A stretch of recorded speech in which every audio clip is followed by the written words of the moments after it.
Hola. Hoy hablaremos del concepto o definición del arte.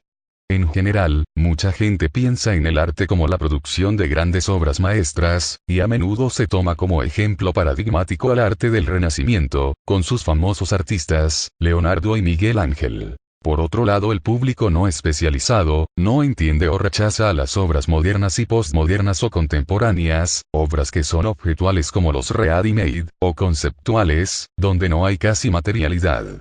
Y viendo esto, rápidamente se sorprenden y exclaman que eso no es arte. Todo es discutible, sin embargo, lo único que cuenta es la argumentación que se proponga para sostener una afirmación. Es decir, si se piensa que algo no es arte, hay que explicar el por qué.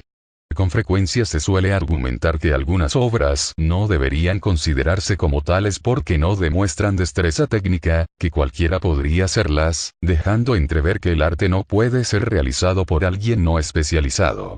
O en otras ocasiones se rechaza a la obra porque no es bella, por no tener armonía. Bueno, en estos casos faltaría argumentar por qué se piensa que el arte debe ser de una manera específica. Debemos preguntarnos por qué debe ser bello o demostrar un virtuosismo técnico.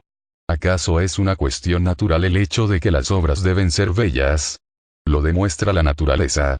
En definitiva, lo que debemos ver es si hay una esencia de lo que la obra de arte es, si hay unas características que se presentan en todas las obras, o si más bien, el concepto de arte es una invención, un artificio del hombre, y por lo tanto un término histórico, que va cambiando con el tiempo. El arte en la Edad Media, incluso en una época tan tardía como los comienzos de la época moderna, el Renacimiento, significaba destreza. Es decir, la destreza que se requería para construir un objeto, ya sea una casa, una estatua, un barco, el armazón de una cama, un recipiente o una prenda de vestir.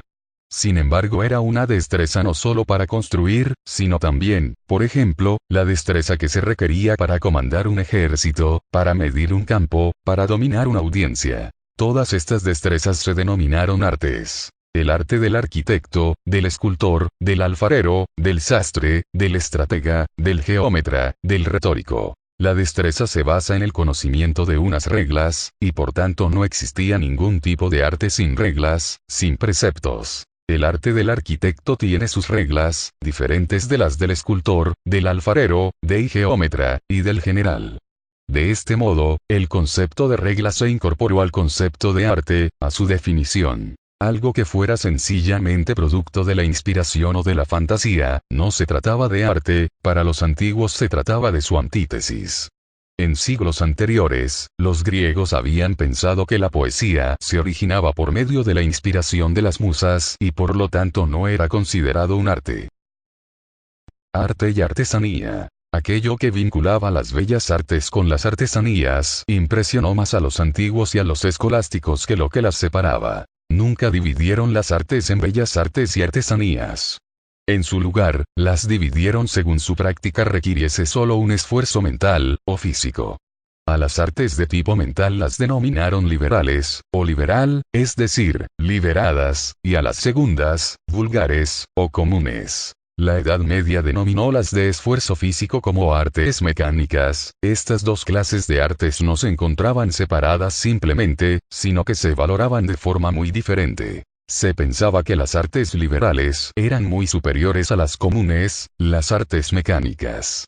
Por ejemplo, el arte del escultor, hoy considerado dentro de las bellas artes, al exigir esfuerzo físico, era para los antiguos un arte vulgar, como podía serlo igualmente la pintura. Durante la Edad Media, arte, sin más calificación, se entendió estrictamente como la clase de arte más perfecta. Un arte liberal. Y las artes liberales eran la gramática, retórica, lógica, aritmética, geometría, astronomía y la música. Como vemos, solo se aceptaba lo que estaba dentro del campo de la ciencia. Cabe aclarar que la música se la entendía como teoría de la armonía, es decir, musicología. Estas artes liberales se enseñaban en las universidades, en la Facultad de Artes. Las artes comunes o mecánicas apenas formaban una escuela de destrezas prácticas. La inclusión de la poesía. En el Renacimiento, siglo XV, comenzó a tener lugar una transformación. Para que el antiguo concepto de arte engendrara al que hoy día se utiliza sucedieron dos cosas. En primer lugar, los oficios y las ciencias tuvieron que eliminarse del ámbito del arte, e incluirse la poesía. Y en segundo lugar, hubo que tomar conciencia de que lo que quedaba de las artes una vez purgados los oficios y las ciencias, constituyera una entidad coherente. Incluir la poesía entre las artes fue lo más fácil. Aristóteles, al establecer las reglas de la tragedia, había pensado ya que se trataba de una destreza y, por tanto, de un arte.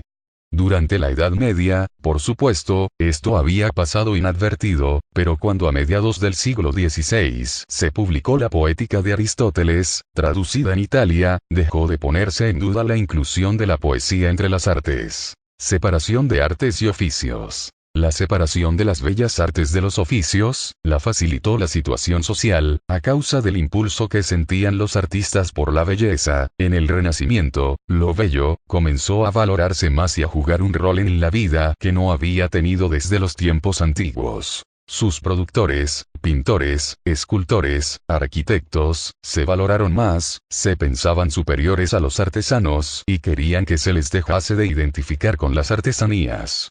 La mala situación económica estuvo inesperadamente, de su parte, el comercio y la industria, que habían prosperado a finales de la Edad Media, habían decaído ahora y, dudándose de todas las formas antiguas de inversión del capital, se comenzó a pensar que las obras de arte eran unas formas de inversión, incluso mejores, que otras.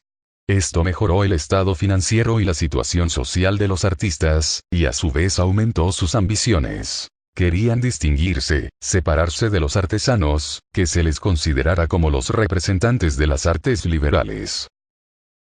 Ciencia y arte. Más difícil fue separar las bellas artes de las ciencias. Lo que lo impedía era precisamente las ambiciones de los pintores y escultores. Enfrentados a la opción de que se les tratara como artesanos o como eruditos, eligieron la segunda opción, pues la situación social de los eruditos era incomparablemente superior. Además, se hallaban predispuestos a tomar esa dirección por la concepción tradicional del arte que estaba basada en el estudio de las leyes y reglas. Por todo esto los artistas se esforzaron en acercarse lo más posible al prestigioso ámbito de la ciencia. El ideal de los notables artistas del Renacimiento fue fortalecer las leyes que regían sus trabajos, calcular sus obras con precisión matemática. Este es el caso de Piero della Francesca y de Leonardo. Se trataba de una tendencia típica de las últimas décadas del siglo XV. Luca Pacioli presentó sus cálculos sobre la proporción perfecta en De Divina Proportione en 1497. Piero había escrito su De Prospectiva Pingendi algo antes. Fue en los últimos años del Renacimiento cuando se hizo una objeción a esta concepción precisa, científica y matemática. El arte puede hacer quizás más que la ciencia, pero no puede hacer lo mismo. Se comprendió que lo que hacía Miguel Ángel y Galileo no eran lo mismo. Un concepto abarcador. Otra integración tuvo lugar al mismo tiempo. Por fin comenzó a comprenderse que las obras del escultor están relacionadas con las destrezas, y las obras del pintor y arquitecto se relacionaban hasta tal punto que pueden abarcarse con un solo concepto y denominarse bajo un único nombre común. Hoy en día nos parece raro que esto hubiese ocurrido tan tarde, de que se hubiera podido trabajar durante tanto tiempo sin poseer un concepto general de las artes visuales. El concepto tomó forma en el siglo XVI. Sin embargo, no se utilizó el término de artes visuales ni el de bellas artes. En su lugar, se hicieron referencias a las artes del diseño. El término se derivaba de la convicción de que el diseño, o el dibujo, es lo que unifica a estas artes, es lo común a todas ellas. La recapitulación histórica que se ha mencionado anteriormente indica que desde el siglo XV en adelante se sintió vivamente que la pintura, escultura, arquitectura, música, poesía, teatro y danza forman un grupo separado de artes, distintas de las artesanías y de las ciencias, con las que habían compartido durante muchos años el nombre común de artes.